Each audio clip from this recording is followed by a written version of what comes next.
54. In all her acts, a strange divinity shone. In all her acts, a strange divinity shone. Into a simplest movement she could bring a oneness with earth's glowing robe of light, a lifting up of common acts by love. All love was hers, and its one heavenly cord bound all to all with her as golden tie. But when her grief to the surface pressed too close, these things, once gracious adjuncts of her joy, seemed meaningless to her, a gleaming shell, or were a round, mechanical, and void. Her body's actions shared not by her will. Always behind this strange, divided life, her spirit, like a sea of living fire, possessed her lover and to his body clung, one locked embrace to guard its threatened mate. All night she woke through the slow, silent hours, brooding on the treasure of his bosom and face, hung o'er the sleep-bound beauty of his brow, or laid her burning cheek upon his feet.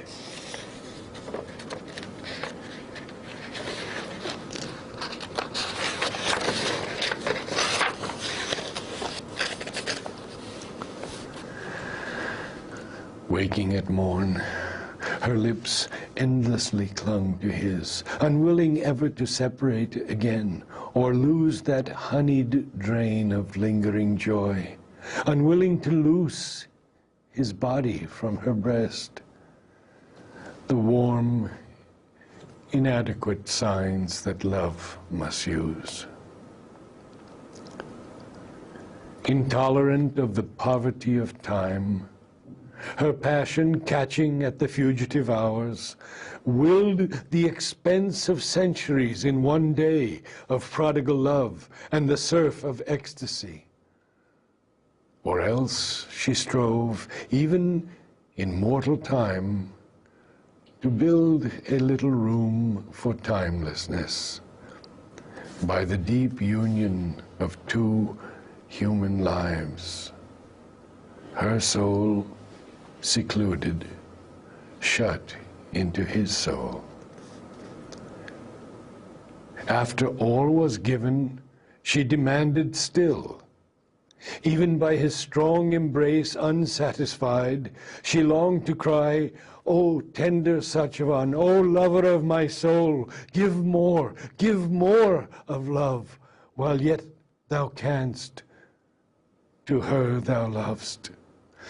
Imprint thyself for every nerve to keep that thrills to thee the message of my heart. For soon we part, and who shall know how long before the great wheel in its monstrous round restore us to each other and our love?"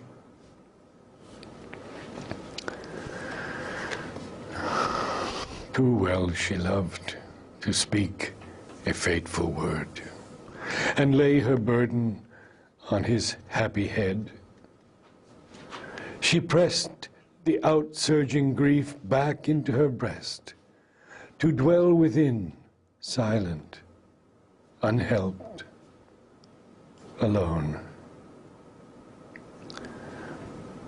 But Satyavan sometimes half understood, or felt at least, with the uncertain answer of our thought-blinded hearts, the unuttered need, the unplumbed abyss of her deep, passionate want. All of his speeding days that he could spare from labor in the forest, hewing wood, and hunting food in the wild sylvan glades, and service to his father's sightless life, he gave to her, and helped to increase the hours by the nearness of his presence and his clasp, and lavish softness of heart-seeking words, and the close beating felt of heart on heart. All was too little for her bottomless need. If in his presence she forgot a while, grief filled his absence with its aching touch. She saw the desert of her coming days imaged in every solitary hour. Although, with a vain, imaginary bliss, a fiery union through death's door of escape, she dreamed of her body robed in funeral flame, she knew she must not clutch that happiness, to die with him and follow, seizing his robe, across our other countries, travelers glad into the sweet or terrible beyond. For those sad parents still would need her here to help the empty remnant of their day. Often it seemed to her the age's pain had pressed their quintessence into her single woe, concentrating in her a tortured world. Thus, in the silent chamber of her soul, cloistering her love to live with secret grief, she dwelt like a dumb priest with hidden gods, unappeased by the wordless offering of her days, unappeased by the wordless offering of her days, lifting to them her sorrow like frankincense, her life the altar, herself the sacrifice.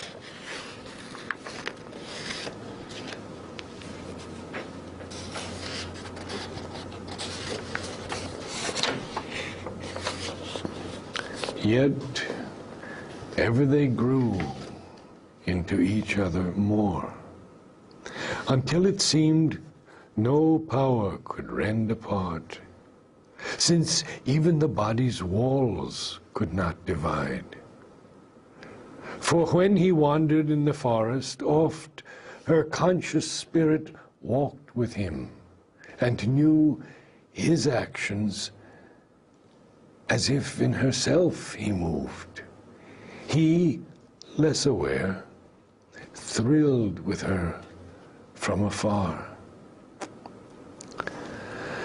Always the stature of her passion grew. Grief, fear became the food of mighty love. Increased by its torment, it filled the whole world.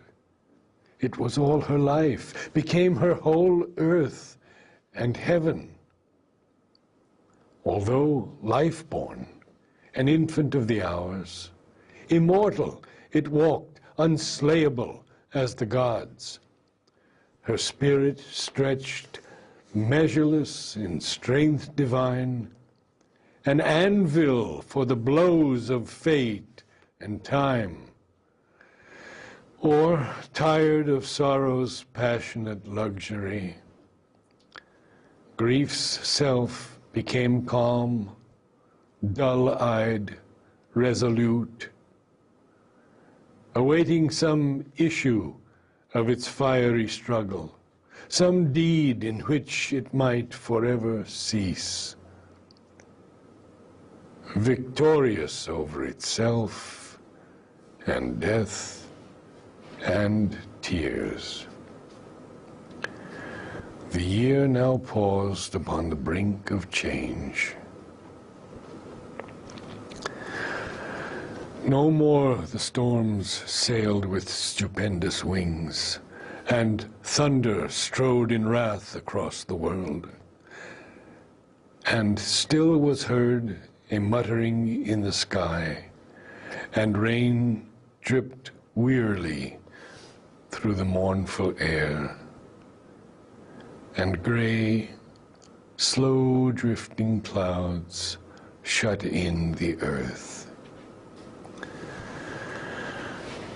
So her grief's heavy sky shut in her heart.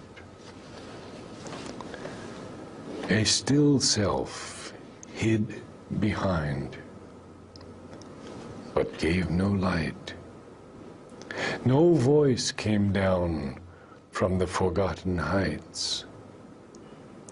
Only in the privacy of its brooding pain, her human heart spoke to the body's fate.